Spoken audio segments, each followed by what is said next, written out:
واسطے سے اس ملک میں ہم باطل کا مقابلہ کریں گے۔ ایک ایسی پالیسی ہے جو کانسٹیٹیوشن کس کا حق دیتا ہے، ایک ایسی پالیسی ہے جس کو اسلام پسند کرتا ہے، ایک ایسی پالیسی ہے جگہ جگہ قرآن میں جس کی رہنمائی ہے۔ وَلَا يَجْرِمَنَّكُمْ شَنَآنُ قَوْمٍ عَلَىٰ أَلَّا تَعْدِلُوا اعْدِلُوا هُوَ أَقْرَبُ لِلتَّقْوَىٰ۔ کسی قوم کی دشمنی میں ہم آپے سے باہر نہ ہو جائیں۔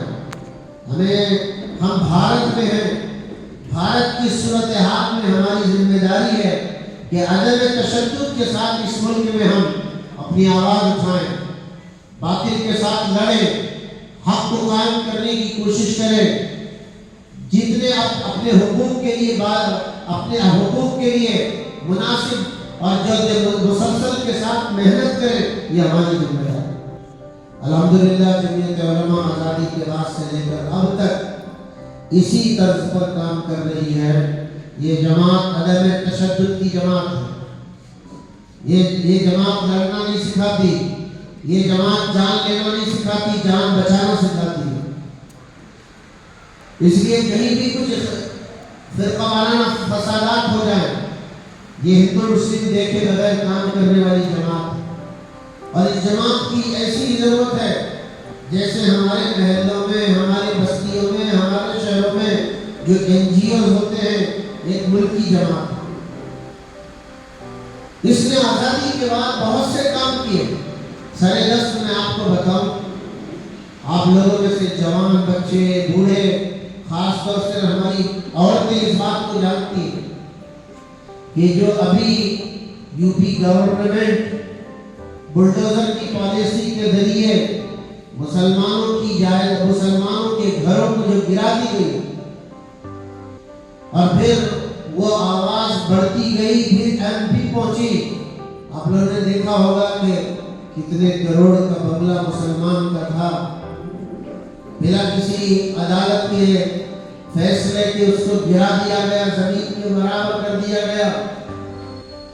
جمعیت علماء کے اکابرین تھے جو سپریم کورٹ پہنچے، سپریم کورٹ میں مقابلہ کرتے رہے، آواز اٹھاتے رہے۔ اس کے نتیجے میں سپریم کورٹ سے کلیئر فیصلہ آیا ہے۔ یہ جو فیصلہ بھی آپ نے سنا ہے، کس نے سنا ذرا ہاتھ؟ جی ماشاءاللہ۔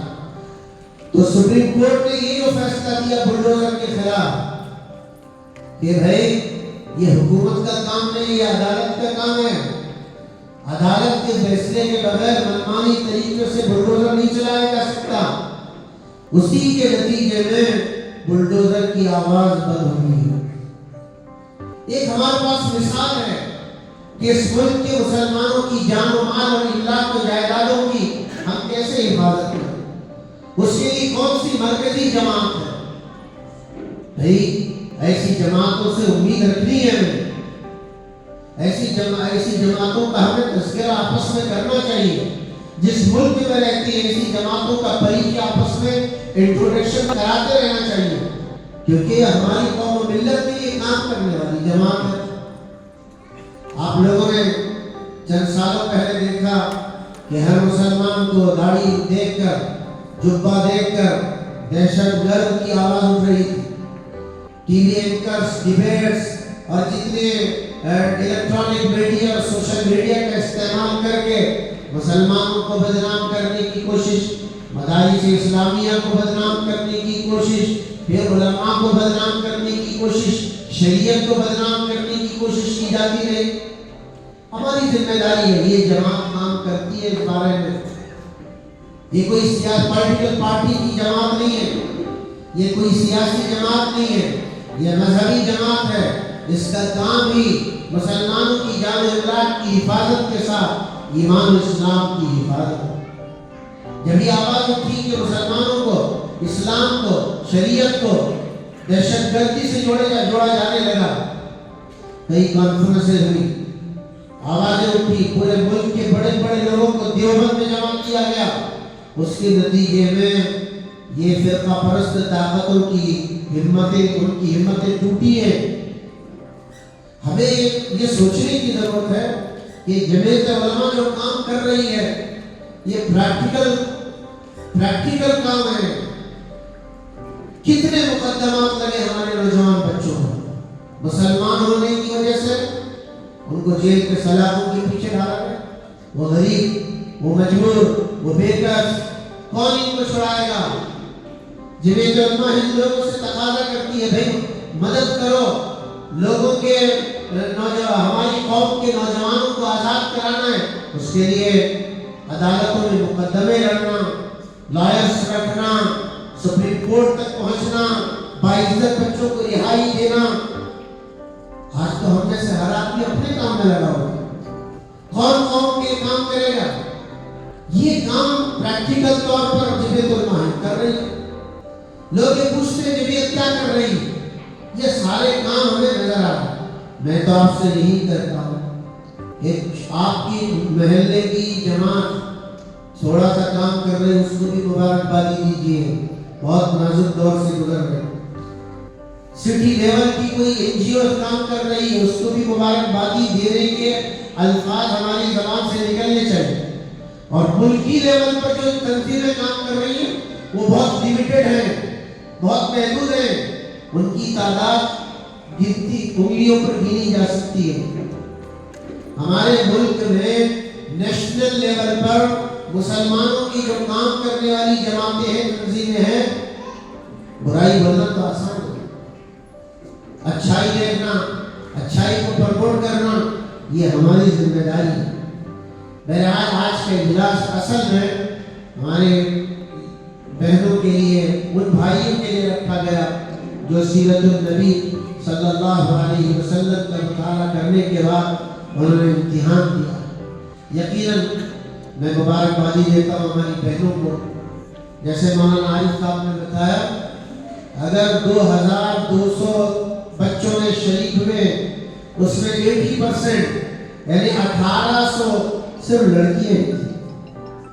کام کرنے کی مردوں میں اب زیادہ ضرورت ہے، مگر اللہ تعالیٰ نے عورت کو جو جذبہ دیا ہے، جو مقام دیا ہے اور جو سماج کو بدل سکتی ہے، میرا خیال یہ ہے کہ اللہ تعالیٰ نے آپ کا انتخاب فرمایا. آنے والے دور میں انشاءاللہ آپ دجالی فتنوں سے حفاظت کا ذریعہ بنیں گے. آپ محنت کریں گی، اسلام کے قریب آئیں گی، اسلام کو پڑھیں گی، اور یہ جتنے پروپیگنڈے حکومتی لیول پر چلائے جا رہے ہیں اس کے شکار نہیں بنے. انشاءاللہ ہماری بہنیں ارادہ کریں گی آگے. بہت ساری بہنوں نے تاثرات میں یہ باتیں لکھی ہیں کہ سیرت رسول کے بعد ہم چاہتی ہیں کہ ہمارے سامنے ہمارا مقابلہ کرایا جائے، ہمیں پڑھنے کے لیے لٹریچر دیا جائے کہ ہم سیرت صحابیات پڑھنا چاہتے ہیں. یہ کتنی بڑی بات ہے کہ میں عائشہ جیسے بننا چاہتی ہوں، میں حضرت خدیجہ جیسے بننا چاہتی ہوں، میں حضرت سلمہ اور حضرت حفصہ کی طرح بننا چاہتی ہوں. یہ ہماری بچیوں میں جذبے ہیں. انشاءاللہ ہم آگے کا پروگرام مولانا عبداللہ صاحب کے ساتھ کرنے کی کوشش کریں گے. لیکن ہمارے جو نوجوان آئے ہیں اس میں مٹھی بھر نوجوان ضرور ہے وہ، مگر وہ زندہ دل ہے جو امتحانات میں شریک ہوئے اور وہ بہت اچھی طرح مطالعہ کیے. آج یقیناً ان کے لیے خوشی کریں، مگر آپ دل چھوٹا مت بنائیے. اگر آج آپ کو انعام نہ ملے، مجھے انعام اللہ کے رسول مل چکے ہیں، مجھے انعام میں اللہ کی محبت مل چکی ہے. سب سے بڑا انعام تو یہی. میں اخیر میں پھر ہمارے صدر محترم کا شکریہ ادا کرتا ہوں جنہوں نے وقت نکال کر یہاں تشریف لائے. اللہ تعالیٰ آج کے اس اجلاس کو قبول فرمائے. بڑی محنتوں کے بعد یہ سجایا ہوا بنایا ہوا مجمع ہے. انشاءاللہ یہ آگے مزید کام کرے گا. انشاءاللہ اس مرتبہ ہماری 2000 بہنیں شریک ہیں.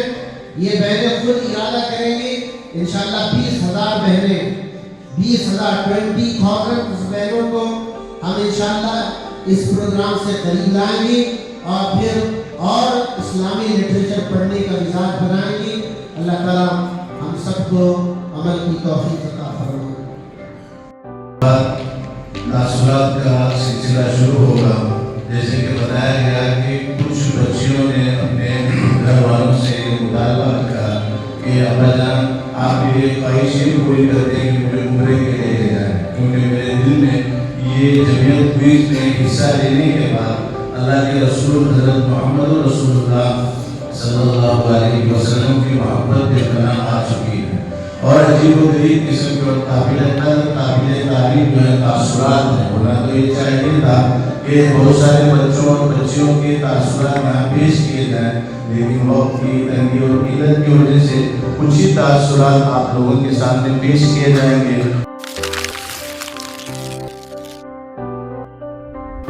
نیوز ٹریک میں خبروں کا سلسلہ جاری ہے اور ہمیں امید ہے کہ ہمارا نیوز ٹریک آپ کو پسند آ رہا ہوگا۔ آپ اسے برائے کرم شیئر، لائک اور سبسکرائب ضرور کریں۔ تب تک کے لیے خدا حافظ۔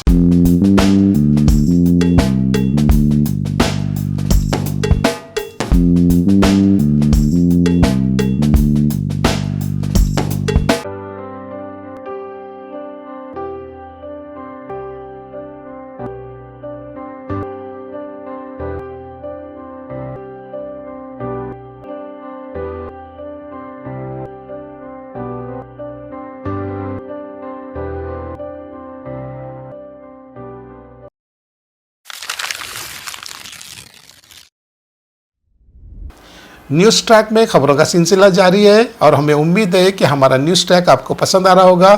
آپ اسے برائے کرم شیئر، لائک اور سبسکرائب ضرور کریں۔ تب تک کے لیے خدا حافظ۔